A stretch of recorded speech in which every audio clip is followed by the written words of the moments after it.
Good morning, I'm Leif Greiss, and this is the Bristol Minute. It's the day of reckoning for American politics. It's nearly arrived.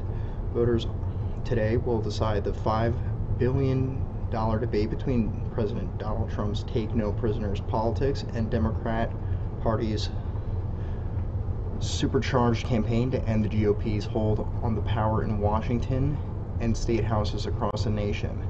There's an indication that a modest blue wave of support may help Democrats seize control of at least one chamber of Congress, but 2 years after an election that proved polls and prognosticators wrong, nothing is certain on the eve of the first nationwide elections of the Trump presidency. Interest also appears high for the midterm elections today, with much of the focus on Senate houses in Tennessee and Virginia. For the first time since 1994, Tennessee voters will choose a U.S. senator and governor in the same year, neither of which is an incumbent. Tennessee voters will select someone to fill the seat of retiring U.S. Senator Bob Corker of Chattanooga, Republican. Longtime U.S. Representative Marsha Blackburn is a GOP nominee, and former Governor Phil Bredesen is the Democratic candidate. The race features nearly $70 million in spending and has attracted 2 visits from President Donald Trump, one in Johnson City last month and one in Chattanooga last weekend. Tennessee polling places open at 8 a.m. and close at 8 p.m. Virginia polls open at 6 a.m. and close at 7 p.m.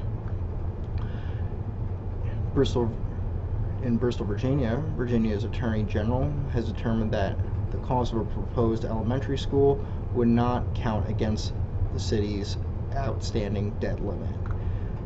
Attorney General Mark R. Herring issued the opinion last Friday and was delivered to the city school board during its Monday night meeting. The board is in the final stages of negotiating with J.A. Street of Blountville with the construction of a new school, with lease payments totaling $37.6 million.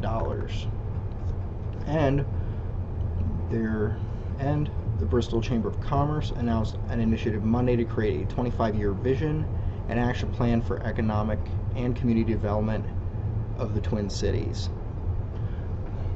Bristol Chamber of Commerce and Bristol 2040 Steering Committee will embark on an 8-month process to create a long-term blueprint for what Bristol and the surrounding Sullivan County, Tennessee, and Washington County, Virginia can and should look like a quarter of a century from now.